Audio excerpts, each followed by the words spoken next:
Robert செமோர் bridges எழுதிய pastor by போமுடைய ஈஸியான சம்மரியை இந்த வீடியோவில் நம்ம ஸ்டடி பண்ணலாம். இந்த போம் உடைய title passer by. Passer by means onlooker. ஒரு பர்சன் கடற்கரையில் நடந்து போயிட்டுருக்கும்போது கடலில் ட்ராவல் பண்ணிருக்கக்கூடிய ஒரு பியூட்டிஃபுல்லான ஷிப்பை பார்க்குறாரு. ஸோ அப்படி பார்த்துக்கிட்டே நடந்து போயிட்டுருக்கிறாரு. அந்த ஷிப்பினுடைய பியூட்டி இவருக்கு ஒரு இம்ப்ரெஷனை க்ரியேட் பண்ணுது. அதற்கப்புறம் அந்த பியூட்டிஃபுல் ஷிப்புடைய அதனுடைய ட்ராவலிங், அதோடைய பர்பஸ் என்ன, அதெல்லாம் நினச்சிக்கிட்டு இந்த கவிதையை எழுதுகிறாரு. அதற்கு பேர் பாசர் பைன்னு நேம் வச்சுருக்கிறார். ஸோ இந்த போம் நமக்கு தெரியும், இது ராபர்ட் செமோர் பிரிட்ஜஸால் எழுதப்பட்டது. இவர் 1844 இங்கிலாண்டில் பிறந்திருக்கிறாரு. 1930 வரைக்கும் உயிரோடு இருந்திருக்கிறார். 1913 தான் இங்கிலாண்டுடைய பொயட் லாரெட், அதாவது இங்கிலாந்து கவர்மெண்ட்டுக்கான ஒரு அரசவை கவிஞராக இவரை அப்பாயிண்ட் பண்ணாங்க. இந்த போமில் 3 ஸ்டான்ஸாஸ் இருக்குது. இந்த ஆல் த 3 ஸ்டான்ஸாகவும் இங்கே சம்மரைஸ்டு வீடியோவாக இருக்குது. ஃபஸ்ட்டு ஸ்டான்ஸாலேருந்து நம்ம சம்மரைஸாக பண்ணலாம். ஃபஸ்ட்டு இந்த போம் ஓப்பன் ஆகும்போது அந்த பர்சன், அதாவது அந்த பாசர் பை கடற்கரையில் நடந்து போயிட்டுருக்காரு. அந்த சமயத்தில் தான் இந்த ஷிப்பு கடல்லேருந்து அப்படியே ட்ராவல் பண்ணி வெஸ்டர்ன் டைரெக்ஷனில் போயிட்டுருக்குது. So the poet watches the ship going on the sea. He tells ship is not afraid of winter. தன்னோட கூட ட்ராவல் பண்ணியிருக்கக்கூடிய அந்த ஃப்ரெண்டுகிட்ட சொல்கிறாரு.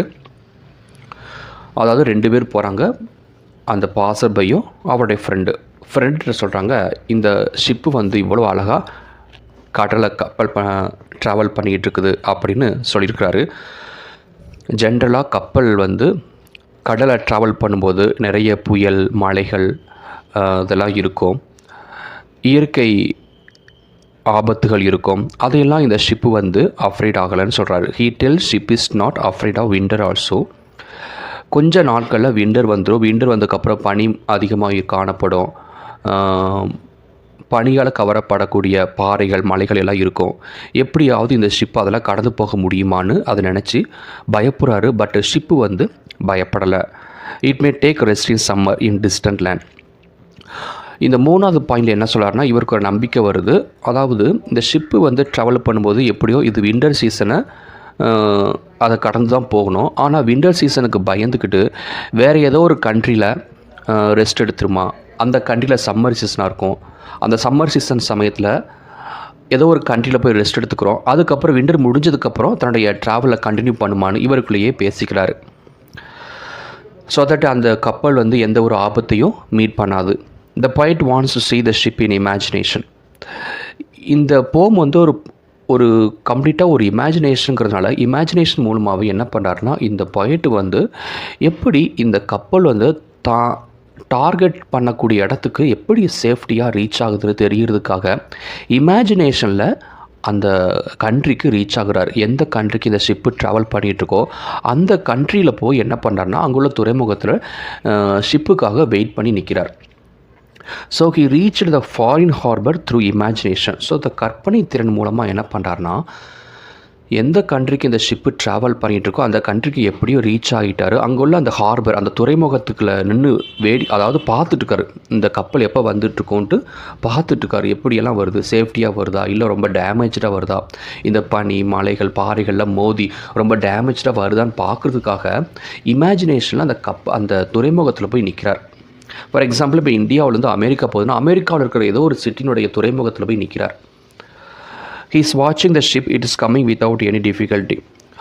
அந்த துறைமுகத்தில் நின்று பார்க்குறாரு, கப்பல் ரொம்ப அழகாக வருது, எந்த ஒரு டேமேஜும் இல்லாமல் ரொம்ப மெஜஸ்டிக்காக, அப்படி ரொம்ப ஒரு பயமே இல்லாமல் ட்ராவல் பண்ணிவிட்டு அந்த துறைமுகத்துக்கு ரீச் ஆகிறத பார்க்குறாரு. There the ship sails removed, mast are bared. அந்த ஷிப்பு துறைமுகத்தில் வந்த உடனே அதில் இருக்கக்கூடிய அந்த செயில்ஸ்லாம் ரிமூவ் பண்ணுறாங்க. செயில்ஸ்னால் அந்த லாங் கிளாத், அந்த கிளாத் மேஸ்ட், அதாவது அந்த கம்பத்தில் கட்டி வச்சுருப்பாங்க. காற்றடிக்கும் போது அந்த செயில்ஸ் தான் வந்து அப்படியே பறக்கும். அதன் மூலமாக அந்த எந்த டைரெக்ஷனில் ட்ராவல் பண்ணுமோ அந்த டைரெக்ஷனுக்கு அந்த கப்பலை வந்து மூவ் பண்ணிவிடும். இப்போ அந்த செயில்ஸை ஃபுல்லாக ரிமூவ் பண்ணுறாங்க. அதுக்கப்புறம் மேஸ்ட் ஆர் பேர். மேஸ்ட்னால் அந்த கம்பங்கள் அப்படியே வந்து ட்ரெஸ் இல்லாமல் எப்படி இருக்குமோ அதே மாதிரி அந்த ஷிப்பு இருக்குது. அதுக்கு முன்னாடி அந்த செயில்ஸோடு இருக்கும்போது ரொம்ப பியூட்டியாக இருந்துச்சுன்னு சொல்கிறாரு. The background, foaming reef, the snow-covered peaks and the feathery palm are beautiful. அந்த கப்பல் வந்த அந்த கப்பல் நிற்கக்கூடிய அந்த இடம் வந்து அதோட பேக்ரவுண்ட், அதை பின்பக்கம் வந்து பாம் ட்ரீஸ், அந்த பனை மரங்கள், தென்னை மரங்கள்லாம் இருக்கும். அப்புறம் ஃபோமிங் ரீஃப்னால் அந்த கப்பல் ட்ராவல் பண்ணிகிட்டு இருக்கோம். அதோடைய முன்பகுதி எப்பவுமே அந்த கப்பலுடைய முன்பகுதியில் வந்து நுரைகள் இருக்கும். அந்த கடல் தண்ணீரோட நுரைகள் அப்படியே அந்த நுரைகளெல்லாம் அடிச்சுட்டு தான் அந்த ஷிப்பு வந்து முன்பக்கம் ட்ராவல் பண்ணும். அதெல்லாம் பார்க்கும்போது ரொம்ப அழகாக இருக்குது. அந்த நுரைகளெல்லாம் ஒதுக்கி விட்டு ரொம்ப அழகாக ட்ராவல் பண்ணி நிற்கிதுன்னு பார்க்குறாரு. ஸ்னோ கவர்டுமா இருக்குது. அதோட அந்த முன்பக்க பகுதியெல்லாம் வந்து ஒரு பனி கவர்ந்த மாதிரி இருக்குது. இதெல்லாம் பார்க்கும்போது ரொம்ப அழகாக இருக்குதுன்னு வர்ணிக்கிறாரு. The ship is only the most beautiful.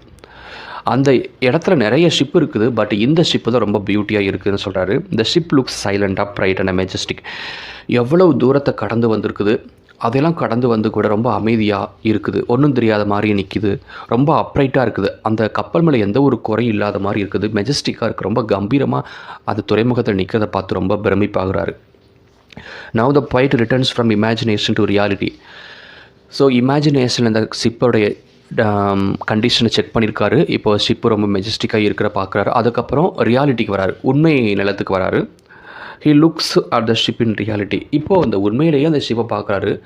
எப்படி இமேஜினேஷனில் ஷிப்பை பார்த்தாரோ அதே மாதிரி தான் ரியாலிட்டிலையும் ரொம்ப பியூட்டிஃபுல்லாக இருக்குது. He try to know the name of the ship. அப்படியே அந்த ஷிப்போடைய பெயரை பார்க்குறாரு. உனக்கு எதாவது பெயர் இருக்குதா, உனக்கு நான் பெயர் வைக்கலாமா அப்படின்னு அந்த ஷிப்பை பார்க்குறாரு. ஷிப்போடைய நேம் சரியாகவே தெரியல.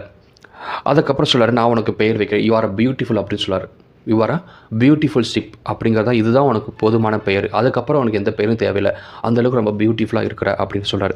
த ship travels for noble purpose, blameless courage. இந்த ஷிப்பு வந்து எதற்காக ட்ராவல் பண்ணுதுன்னா நல்ல ஒரு பர்பஸ்க்காக, ஒரு உயர்ந்த நோக்கத்தோடு தான் ட்ராவல் பண்ணுது. இதில் நோக்கம் எப்பவுமே சக்ஸஸாக இருக்கும். அதாவது நம்ம வந்து வாழ்க்கையில் வந்து ஒரு உயர்ந்த எண்ணங்கள் இருந்தால் கண்டிப்பாக நம்ம எந்த எண்ணத்துக்காக ட்ராவல் பண்ணுறோமோ அந்த எண்ணம் வந்து சக்ஸஸ்ஃபுல்லாக ரீச் ஆகுங்கிறது தான் இந்த ஷிப்புடைய ட்ராவல் மூலமாக நம்ம லேர்ன் பண்ணிக்கூடிய ஒரு லெசன். Blameless courage. ரொம்ப கரேஜாக எதற்கும் பயப்படாமல், அந்த இயற்கைக்கு எதுக்குமே பயப்படாமல் ட்ராவல் பண்ணியிருக்குன்னா இதுக்கு அந்த நோபல் பர்பஸ், உயர்ந்த எண்ணங்கள் இருந்தாலும் எந்த ஒரு தடைகள் இருந்தாலும் அதை கடந்து போகலான்னு நம்ம லேர்ன் பண்ணுறோம். செயில்ஸு, மேஸ்ட்டு, ரோப்ஸு இதெல்லாம் வந்து அவருடைய அதர் டிவைசஸ், அந்த ஷிப்பினுடைய அதர் டிவைசஸ் அதெல்லாம் வந்து ரொம்ப இன்னும் கொஞ்சம் அழகாக காட்டுது. இந்த பொயட் ஹாஸ் இமார்டலைஸ்டு த ஷிப். இந்த பொயட்டு வந்து நம்ம சாதாரணமாக ஷிப்பை பார்க்குறத விட இந்த பொயட்டு அந்த ஷிப்பை பியூட்டி வந்து இமார்டலைஸ் பண்ணிட்டார். அதை ஒரு அழியாத ஒரு காவியமாகவே ஆக்கிட்டார். அந்த பியூட்டி ஆஃப் த ஷிப்பை வந்து ரொம்ப ஒரு உயர்ந்த எண்ணத்துக்கு கொண்டு போயிட்டார். இந்த ஷிப்பை விட வேறு எந்த ஷிப்பும் பியூட்டியாக இல்லைங்கிற மாதிரி சொல்கிறாரு. த reader can easily visualise the ship. இந்த போம் படிக்கக்கூடிய ரீடர்ஸ்க்கும் இந்த போம் படிக்கும்போது அவங்களுக்கு ஒரு விசுவல் இமேஜினேஷன் அப்படியே மைண்டில் க்ரியேட் ஆகும். இப்படி தான் ட்ராவல் பண்ணிகிட்டு இருக்கோம். அந்த விசுவல் எஃபெக்டை வந்து இந்த போம் மூலமாக ராபர்ட் சைமன் பிரிட்ஜஸ் கொண்டு வந்திருக்கிறாரு. ஸோ இதன் மூலமாக நம்ம உயர்ந்த எண்ணங்கள் இருக்கும்போது அந்த உயர்ந்த எண்ணங்கள் நம்மளை ஒரு வெற்றி பாதை கொண்டு போகுங்கிறத வந்து இந்த ஷிப்பு மூலமாக இந்த போமில் நமக்கு ஆர்பி பிரிட்ஜஸ் நமக்கு டீச் பண்ணுறாரு. தேங்க்யூ ஃபார் வாட்சிங்.